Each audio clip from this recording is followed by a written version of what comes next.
All right, so I've got Minnie Mouse all sketched out in gray colored pencils on 18 by 24 inch gray paper.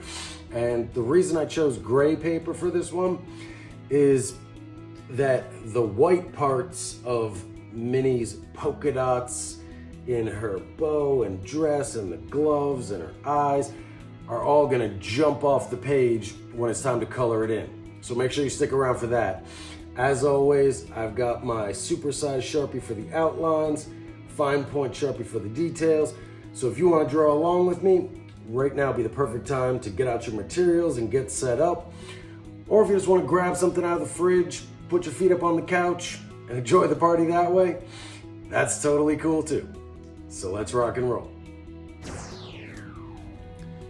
Today we're going to draw Minnie Mouse in profile view. So we're going to start in the center of her forehead and draw a big arch with a little dimple on top where we'll draw the knot of her bow in a second. Now we're going to draw a C shape for Minnie's left cheek, a little line for the peak of her forehead, and a kind of backward C shape for the knot on her bow.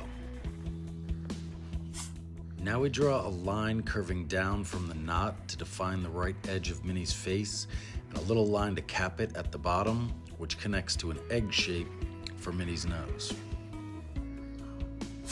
Now we draw a curving line for Minnie's smile from the bottom of her nose to the middle of her left cheek, and cap it with a little line for the corner of her mouth.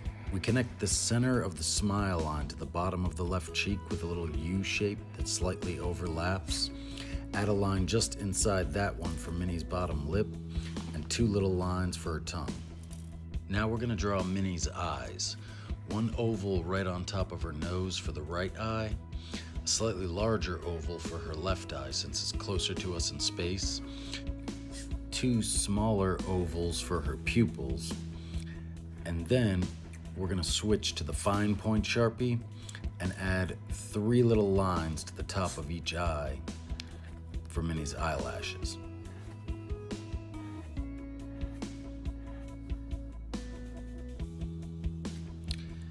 Now we're going to draw the bow on Minnie's head with a big butterfly shape where each of the lines slightly overlap to indicate the folds in the fabric. So watch these lines closely to see where all the overlaps are.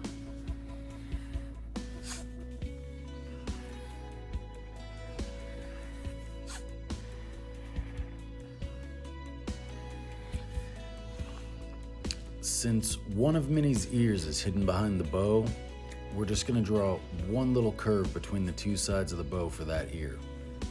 We draw two little lines for the back of Minnie's head and connect those lines with a big circular shape for Minnie's other ear.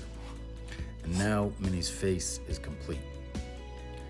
Now we're going to draw Minnie's left hand, starting with a little line below her mouth, which connects to the hand. Then we draw a long curving line for her index finger, another curving line for the thumb, another long line for the palm and the pinky, add one more line for the middle finger, another little curve in the center of her palm, and finally we add a little W shape on the bottom edge of her hand to define the cuff on her glove and her elbow. Now we're going to draw the outline for Minnie's dress, starting with a little wavy line below her nose for the front, a little curving line coming down from her thumb for the back, and then connect those two lines with two diagonal lines for her belt. Now we draw a backward C shape for the fold on the front of the dress, and a long S curve that connects the front to the back. If I had to choose, that's the most fun line of the entire drawing.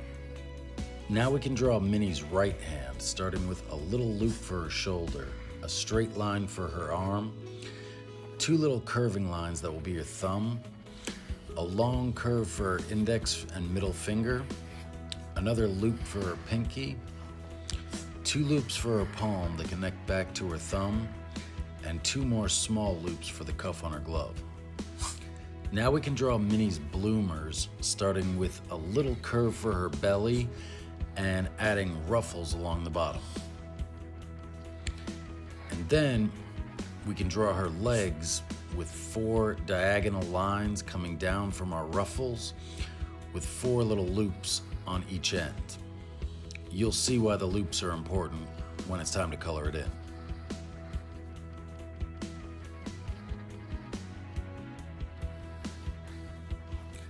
Now we're going to draw Minnie's shoes, starting with 2 curving lines from the top edge of our loops, a big oval shape connecting those lines to the back of her leg, and a pointy oval shape to define the toe of the shoe.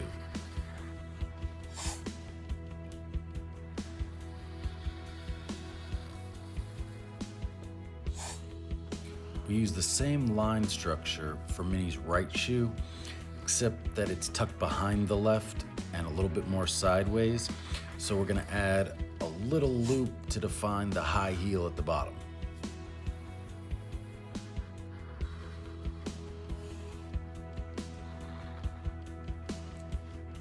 Now we add a few little lines to define Minnie's tail. And then the only thing left to do is add Minnie's signature polka dots to her bow and her dress. I'm not sure if drawing polka dots requires an explanation, but here's a pro tip. For the best result, try to keep the circles evenly spaced in straight lines and make sure they go all the way from one edge to the other.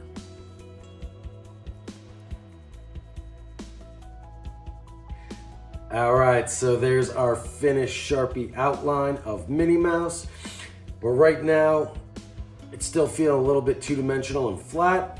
So now I'm gonna go back and darken in some of these lines to create the illusion of shadows and weight. So make sure you stick around because this is where the magic happens. This is the part of the process where we turn our two-dimensional outline into a real, living, breathing, three-dimensional character by increasing the thickness of specific lines like the bottom edge of Minnie's shoes, dress, gloves, and bow to increase the illusion of natural shadows and light.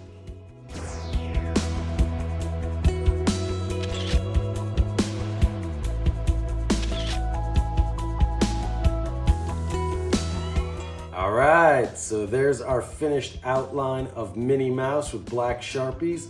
So if you've been drawing along with me, right now would be the perfect time to take a good long look at this, smooth out your lines, make everything just how you want it. And if you're that person with your feet up on the couch, halfway through your snack, make sure you don't go anywhere because coming up next is the most fun part of the party where we bring Minnie to life with color. You won't want to miss it. All right, so we're gonna start our coloring party by coloring in Minnie's clothes, and I'm gonna use my Sharpie creative markers, which over the past couple of months have become my new favorite thing in the universe. If you don't have them, definitely go out and get them. And they're not even sponsoring me, I just love them that much. So let's rock and roll. In this part of the process, you can write your own playbook. I'm using pink for Minnie's bow, red for her dress, and yellow for her shoes. But feel free to use whatever colors make you feel inspired.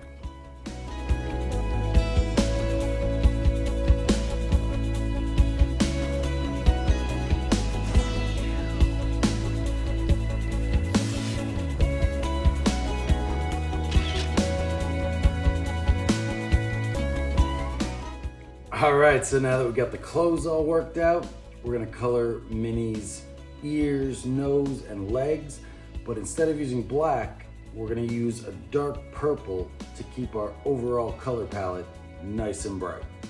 So let's keep the party going. In this phase of coloring, you'll see why it was important to add those loops to the bottom of Minnie's legs, because when we color in everything on Minnie's legs and feet, except those loops, the loops will define where Minnie's ankles really connect to her feet and keep the feet and legs from blending together.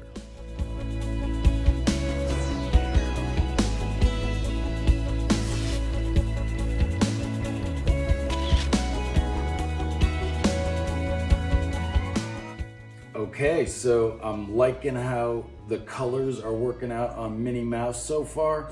So now I'm gonna use a light brown earth tone to color in Minnie's face. So let's keep going.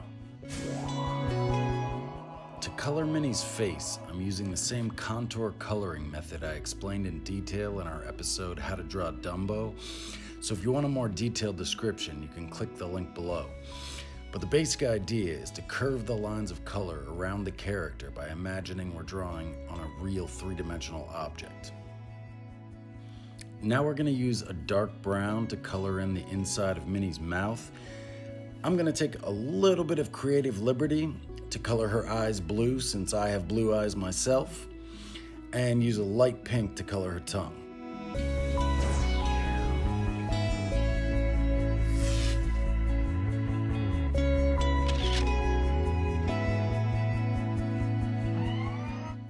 All right, so this next move, using the white marker to bring out the highlights in our Minnie Mouse drawing on this gray paper, is really gonna bring everything together and give Minnie Mouse a real three-dimensional quality. And if you're not familiar with this technique, it might just change the way you think about art forever. So let's go.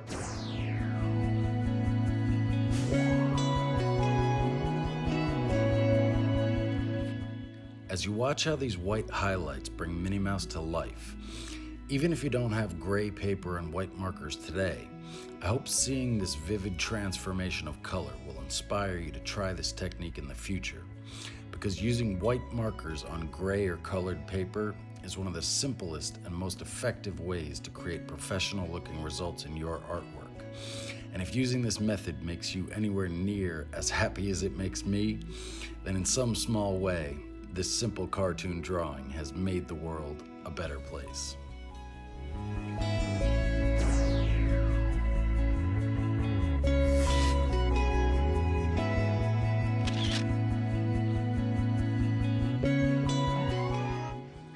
All right, so I'm really happy with how all these colors worked out.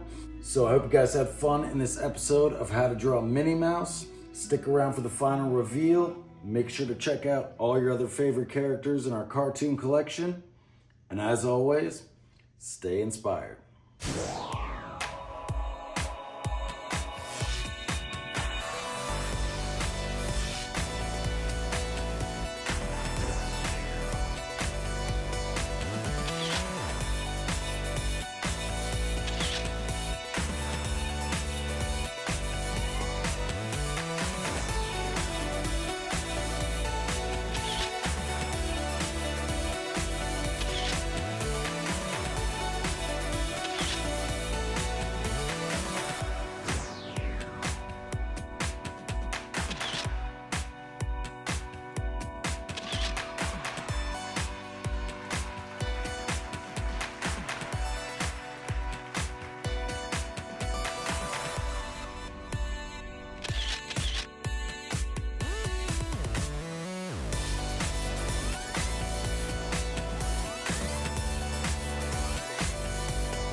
If you had fun today, click the logo to subscribe to Art Party Now and click this link to keep the party going.